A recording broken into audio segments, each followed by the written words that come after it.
Students, अब हम आज भय नामक पाठ के बाकी बचे हुए अंश का अध्ययन करेंगे।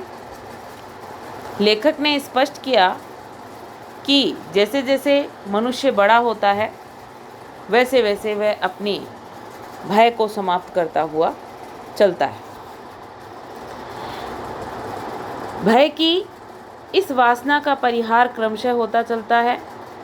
ज्यों-ज्यों वह नाना रूपों से अभ्यस्त होता है त्यों-त्यों उसकी धड़क खुलती जाती है। इस प्रकार वह अपने ज्ञान बल, हृदय बल और शरीर बल की वृद्धि के साथ दुख की छाया मानो हटाता चलता है।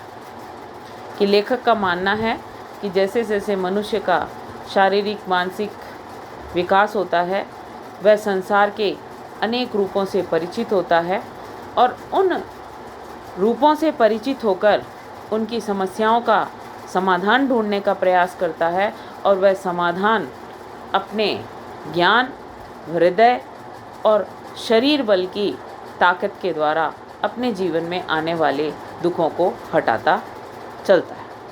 क्योंकि आंतरिक दृढ़ता उसको अपने जीवन में इन शक्तियों से, इन बलों से प्राप्त होती है और वही आंतरिक दृढ़ता उसके जीवन के दुखों को समाप्त करके उसके जीवन को सुख में परिवर्तित कर देती है। समस्त मनुष्य जाति की सभ्यता के विकास का ही यही क्रम रहा है। भूतों का भय तो अब छूट गया है, पशुओं की बाधा भी मनुष्य के लिए प्राय नहीं रह गई है, पर मनुष्य के लिए मनुष्य का भय बना हुआ है। इस भय के छूटने के लक्षण भी दिखाई नहीं देते। लेखक का मानना है कि आदिम काल से वर्तमान काल तक मनुष्य की सभ्यता का विकास हुआ है। उसने ज्ञान विज्ञान के क्षेत्र में अनेक प्रकार से प्रगति की है और उसी का परिणाम है कि भूतों का और जंगली पशुओं का जो भय पहले उसके जीवन में बना हुआ था वह अब पूर्णतः समाप्त हो चुका है। अब वो कह रहे हैं कि मनुष्य ही मनुष्य के दुख का कारण है और इस दुख से, इस भय से छूटने के लक्षण दिखाई नहीं देते। सभ्यता से अंतर केवल इतना ही पड़ा है कि दुखदान की विधियां बहुत गूढ़ और जटिल हो गई हैं। उसका क्षोभकारक रूप बहुत से आवरणों के भीतर ढक गया है। अब इस बात की आशंका तो नहीं रहती है कि कोई ज़बरदस्ती आकर हमारे घर, खेत, बाग बगीचे, रुपए पैसे छीन न ले, पर इस बात का खटका रहता है कि कोई नकली दस्तावेज़ों, झूठे गवाहों और कानूनी बहसों के बल से इन वस्तुओं से वंचित न कर दे। दोनों बातों का परिणाम एक ही है। लेखक का मानना है कि पहले के समय में लोग प्रत्यक्ष रूप से सामंतवादी ताकतें दूसरों के घरों को, खेतों को, बाग बगीचों को छीन लिया करते थे, लेकिन धीरे धीरे उनके स्वरूप में परिवर्तन आया और आज वर्तमान समय में घर, खेत, बाग बगीचे छीनने के लिए नकली दस्तावेज बनाए जाते हैं, झूठे गवाह खड़े किए जाते हैं और अदालत में कानूनी बहस के आधार पर जो है वो ये अप्रत्यक्ष रूप से वस्तुओं को छीनने का प्रयास किया जाता है। कि दोनों बातों का परिणाम एक ही है, अर्थात दोनों ही स्थितियां उन लोगों का शोषण करती हैं जो लोग इनका सामना नहीं कर पाते। मुख्यतः जो गरीब हैं उनका शोषण जो है वो निरंतर होता रहता है। आगे भी लेखक ने वर्तमान समय की भय की स्थिति का चित्रण किया कि सभ्यता की वर्तमान स्थिति में एक व्यक्ति को दूसरे व्यक्ति से वैसा भय तो नहीं रहा जैसा पहले रहा करता था, पर एक जाति को दूसरी जाति से, एक देश को दूसरे देश से भय के स्थायी कारण प्रतिष्ठित हो गए। अब लेखक का मानना है कि वर्तमान काल में सभ्यता का प्रचार हुआ है। अब एक व्यक्ति को दूसरे व्यक्ति से बहुत अधिक भय नहीं है, क्योंकि वह उन जटिल परिस्थितियों का सामना करना सीख गए। लेकिन अब भय के दूसरे कारण स्थापित हो गए, क्योंकि समाज में जातिवाद बढ़ रहा है, वर्गवाद बढ़ रहा है, तो एक जाति को दूसरी जाति से भय है और एक देश को दूसरे देश से भय बढ़ गया है। इसका कारण है कि जो देश भौतिक दृष्टि से विकसित हैं, सशक्त हैं, वे दूसरे देश को हानि पहुंचाने का प्रयास कर रहे हैं और वर्तमान समय में यही भय के स्थायी कारण बन चुके हैं। सबल और सबल देशों के बीच अर्थ संघर्ष की, सबल यानी शक्तिशाली, कि दो शक्तिशाली देशों के बीच में पूंजीवादी ताकतों का भय। अर्थ संघर्ष का तात्पर्य है धन का संघर्ष, कि दो शक्तिशाली देश जो हैं उनके बीच में पूंजीवादी ताकतें संघर्ष कर रही हैं।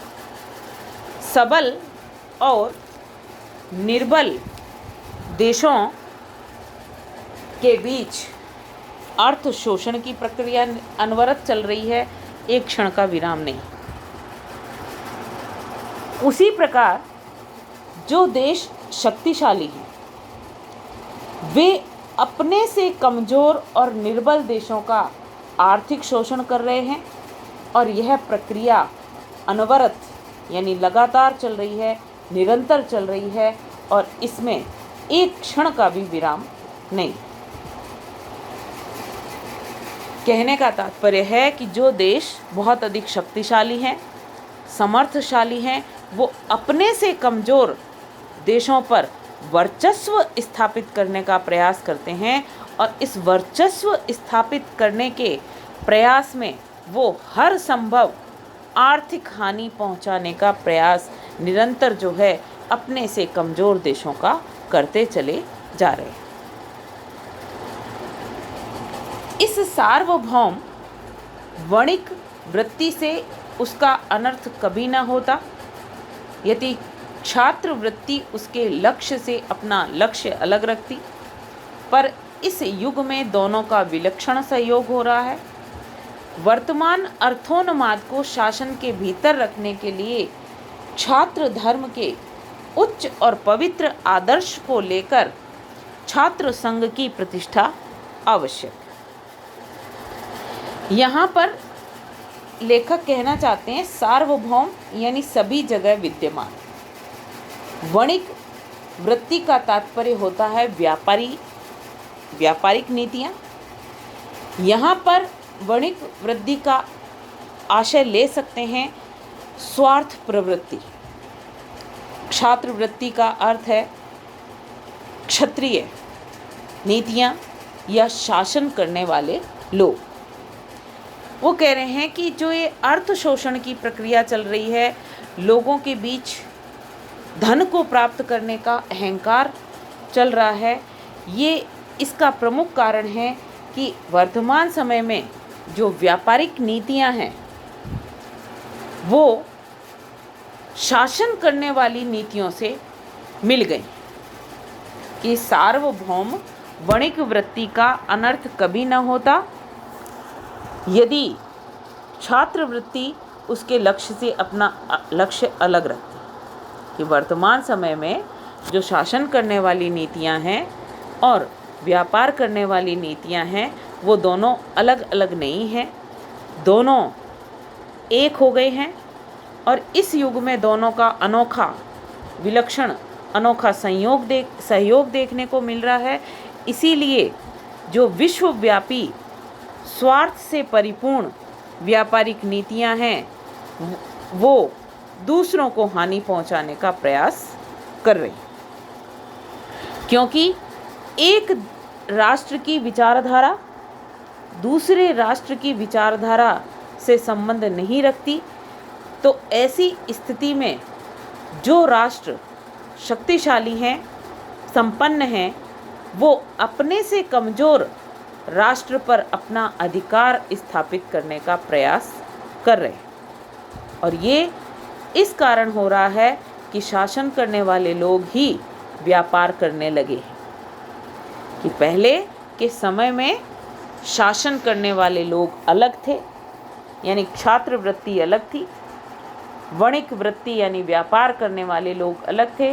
लेकिन वर्तमान में दोनों अपना अलग अलग लक्ष्य निर्धारित नहीं कर रहे हैं, बल्कि दोनों एक दूसरे का सहयोग कर रहे हैं, और यह अनोखा सहयोग ही दूसरे देशों के नुकसान या हानि पहुंचाने का कारण बन गया है। वर्तमान अर्थोन्माद को शासन के भीतर रखने के लिए छात्र धर्म के उच्च और पवित्र आदर्श को लेकर छात्र संघ की प्रतिष्ठा आवश्यक है। वो कह रहे हैं कि वर्तमान समय में यदि धन के अहंकार को रोकने का अर्थोन्माद, धन को प्राप्त करने का अहंकार, कि धन को प्राप्त करने का जो अहंकार है एक देश के भीतर, यदि उसे रोका न गया तो गरीब जनता का अहित होता रहेगा। और ये तभी होगा जब शासन करने वाले लोग केवल शासन करें और व्यापार करने वाले लोग केवल व्यापार करें। दोनों को यदि एक कर दिया जाए तो स्थितियां सभी के लिए जो है वो हानिकारक होंगी, क्योंकि आज विश्व में अशांति है, अर्थ शोषण हो रहा है, व्यापारिक प्रतिद्वंदिता बढ़ गई है, और उन सब का परिणाम ये हो रहा है कि सभी देशों से न्याय, जन कल्याण के कार्य धीरे धीरे समाप्त होते जा रहे हैं, क्योंकि शासन करने वाले लोग और व्यापार करने वाले लोग एक हो गए हैं। और यदि व्यापारियों को दंड दिया जाए, निर्बलों का शोषण तभी समाप्त हो सकता है जब ऐसे स्वार्थी प्रवृत्ति लोगों को जो है वो दंड प्रदान किया जाए। तभी जातिगत और देशगत जो भय की स्थिति है वो समाप्त हो सकती है। आगे लेखक स्पष्ट कर रहे हैं कि मनुष्य सुखी किस प्रकार हो सकता है। इसलिए उन्होंने मनुष्य के भय रहित निर्भय होने का उपाय बताने का प्रयास किया है। जिस प्रकार सुखी होने का प्रत्येक प्राणी को अधिकार है, उसी प्रकार मुक्तातंक होने का भी। पर कर्म क्षेत्र के चक्रव्यूह में पड़कर जिस प्रकार सुखी होना प्रयत्न साध्य होता है, उसी प्रकार निर्भय रहना भी। लेखक कह रहे हैं कि मनुष्य को सुखी रहने का अधिकार है, उसी प्रकार मुक्तातंक यानी निर्भय रहने का, भय रहित रहने का भी उसे अधिकार है। क्योंकि मनुष्य जीवन एक चक्रव्यूह है, और उस चक्रव्यूह में उसके जीवन में अनेक प्रकार की बाधाएं आती हैं। उन बाधाओं को पार करने का जब वो प्रयास करता है तभी उसे सुख की प्राप्ति होती। उसी प्रकार लेखक का मानना है कि हमें भय मुक्त होने के लिए भी, निर्भय होने के लिए भी प्रयास करने पड़ेंगे। और लेखक ने यहाँ निर्भय रहने के लिए 2 प्रयास बताए। निर्भयता के संपादन के लिए 2 बातें अपेक्षित हैं। पहली तो यह कि दूसरों को हमसे किसी प्रकार का भय या कष्ट ना हो। दूसरी यह है कि हमको कष्ट या भय पहुंचाने का साहस न कर सके। इनमें से एक का संबंध उत्कृष्ट शील से है, दूसरी का शक्ति और पुरुषार्थ से। यहाँ लेखक ने 2 कारण बताए। पहले का संबंध उन्होंने हमारे श्रेष्ठ आचरण, उत्कृष्टशील अर्थात श्रेष्ठ आचरण, और शक्ति और पुरुषार्थ का अर्थ है उद्यम और साहस। तो लेखक ने यहाँ 2 उपाय बताने का प्रयास किया कि एक तो यह है कि हम ऐसा कोई भी कार्य न करें जिसके कारण दूसरे को कष्ट पहुँचे या भय हो। और दूसरा, हम इतने शक्तिशाली हों कि कोई हमें भयभीत करने का प्रयास ना कर सके। तो इसमें से एक का संबंध हमारे श्रेष्ठ आचरण से है। हमारा आचरण जैसा होगा वैसा ही व्यवहार दूसरे भी हमारे साथ करने का प्रयास करेंगे। और यदि हम स्वयं शक्तिशाली होंगे तो दूसरा हमें कोई भी कष्ट पहुंचाने का प्रयास नहीं कर पाए। दोनों ही प्रयास जो हैं वो कह रहे हैं व्यक्ति को इस संसार में निर्भय बना सकते हैं। और ये तभी संभव है जब मनुष्य प्रयत्न करता रहेगा, प्रयास करता रहे। इस संसार में किसी को न डराने से ही डरने की संभावना दूर नहीं हो सकती। साधु से साधु प्रकृति वाले को क्रूर लोभियों से क्लेश पहुंचता है, अतः उसके प्रयत्नों को विफल या भय संचार द्वारा रोकने की आवश्यकता से हम बच नहीं सकते। यहाँ लेखक कह रहे हैं कि इस संसार में दूसरे को डराने वाली ताकतें विद्यमान हैं। साधु से साधु व्यक्ति यानी सज्जन से सज्जन व्यक्ति, क्रूर से क्रूर व्यक्ति यानी दुर्जन व्यक्ति। तो दुर्जन लोग सज्जन लोगों को हानि पहुंचाने का, क्लेश पहुंचाने का या कष्ट पहुंचाने का प्रयास करते हैं। और उनके प्रयासों को, जो दुर्जन मनुष्य हैं, उनके प्रयासों को दूर करने के लिए हमें सदैव प्रयासरत रहना पड़ेगा। और ये हमें अपने जीवन में स्वयं सुनिश्चित करना पड़ेगा कि हम दोनों स्थितियों में इस प्रकार अपने जीवन को ढालें, इस प्रकार अपने जीवन में नए या श्रेष्ठ आचरणों को महत्व दें कि ना तो कोई हमें भयभीत करने का प्रयास कर सके। साधु लोग, सज्जन लोग तो फिर भी इन आचरणों को अपनाने का प्रयास करेंगे, लेकिन दुर्जन लोगों के लिए ये संभव नहीं है। तो दुर्जन लोगों के बचने का प्रयास हम तभी कर सकते हैं जब हम स्वयं दोनों ही स्थितियों में शक्तिशाली बने, ताकि हमें कोई भी भयभीत करने का प्रयास ना कर सके। धन्यवाद।